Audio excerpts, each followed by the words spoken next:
Honorable Men Discord. Benzino shares his thoughts on the firing of Ebro. Let's talk about it. How you see yourself is how you perceived. I see a man strong, gifted, head strapping, never down on his knees, begging.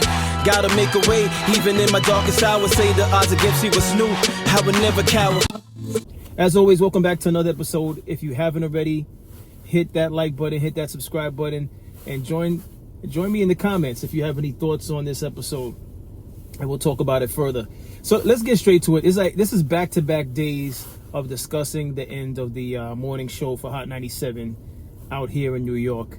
Now, I don't know if those of you watching this episode listen to New York radio, even though you're not here in New York. Maybe you're a fan of, or were a fan of the morning show, or a fan of Funk Master Flex, or what have you.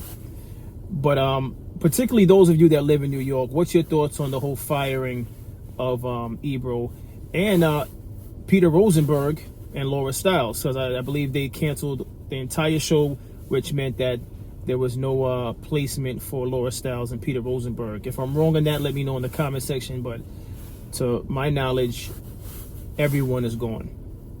But we're here to talk about Benzino and what Benzino had to say about Ebro. So let's get into that video with Benzino addressing the whole situation, particularly Ebro, and then we'll talk about it further. Ebro, yeah. I remember when me and Dave went through our problems with the Source. All y'all up there thought it was funny, huh? Remember that? Now look, it's over, Ebro. And in my opinion, when you took over Hot 97's program director, you, Rosenberg, and y'all fucked New York hip hop up. Y'all fucked New York radio, New York hip hop up. Shout out to Funk Master Flex, because without Flex, y'all really would have been fucked up. But when you took over, you and your ego, when you thought that you was bigger than the program and it was about you and that fucking dusty ass gray beard of yours,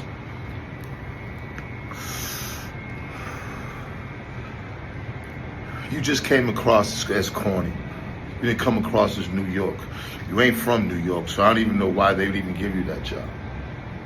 You just always came across as like the extra educated culture vulture. It's just how I look at it, Ebro. Not so fun, huh?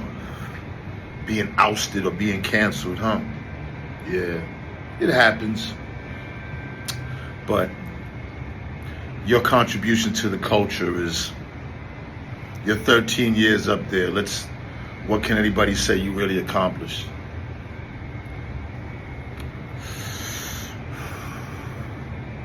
"13 years was a decent run, Ebro. Wasn't like mine at the Source at 19 years, but, you know. I'm sure there's a job for you out there. You know, culture vultures love hiring culture vultures, so you'll be all right. But I'm glad you're out. And Rosenberg, you always been corny as fuck. I don't even know the lady, so no disrespect." So there you have it. That was Benzino's thoughts on the firing of Ebro. I think it's easy to tell that there was it's more of a personal thing with him. As he mentioned in the video, I guess, I don't recall this, but he said that at one point in time, they meaning Ebro and I guess maybe Peter Rosenberg, they enjoyed his demise with the Source magazine. And I want to say this. To be honest with you, the Source magazine, you know, I was about to say the Source magazine had more of an impact on hip hop than Hot 97. But I think they were at one point neck and neck.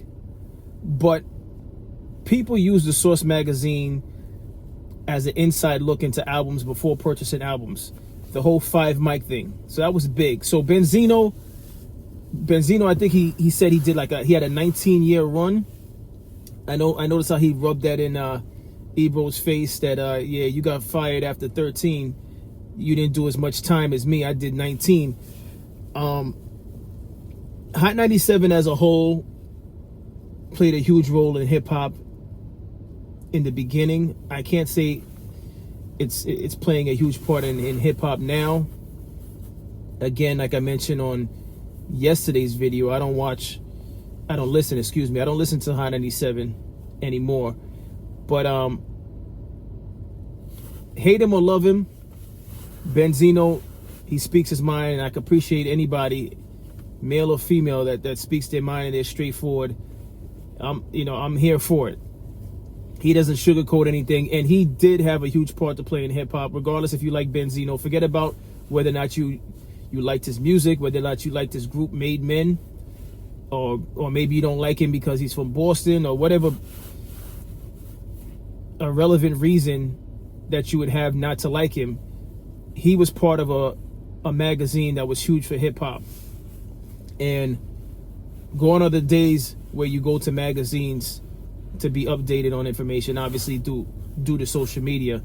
But a lot of this might be taking place, in yesterday's video, I talked about the fact that it could be partially due to Ebro's ego and his political views. But in all honesty, it might just be because of social media and other outlets. People are not necessarily thrown on the radio like they used to get information.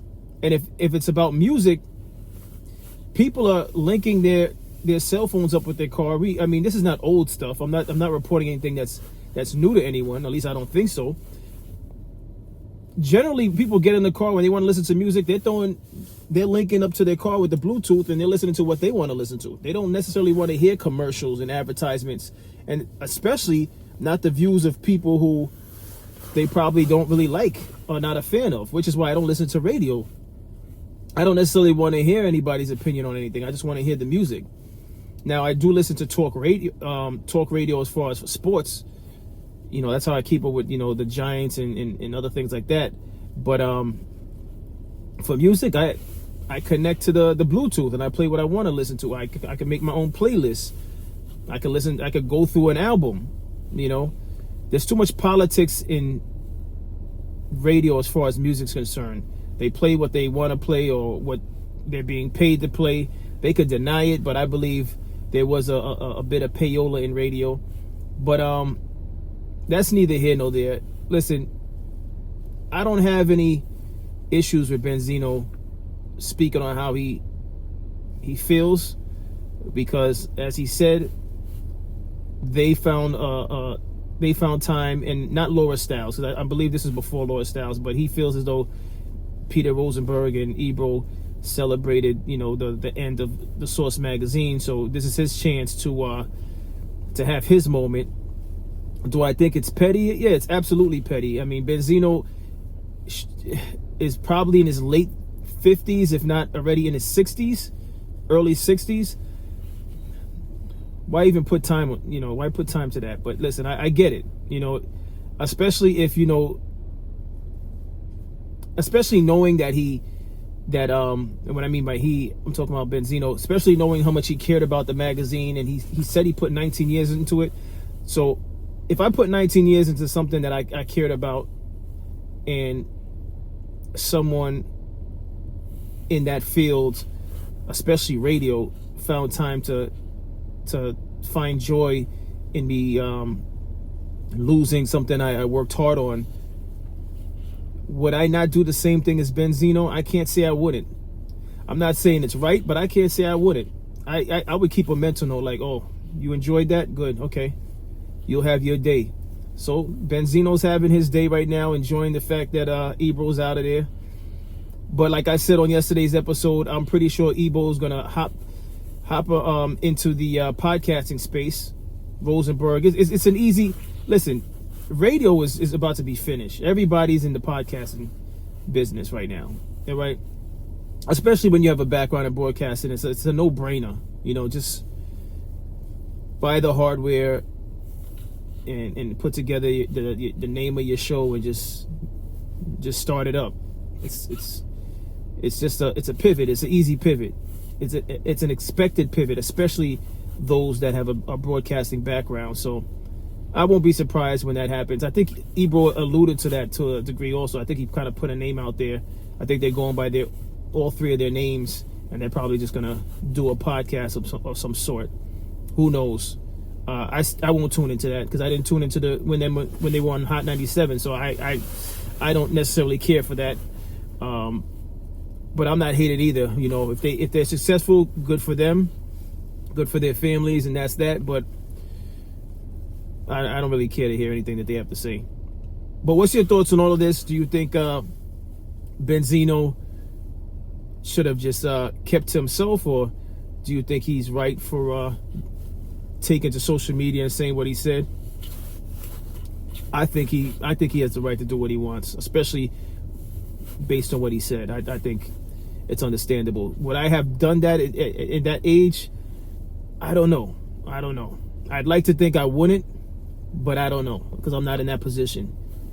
But that's all I have on this episode. As always, I appreciate everyone for tuning in. If you haven't already, hit that like button, hit that subscribe button, and as always, stay honorable.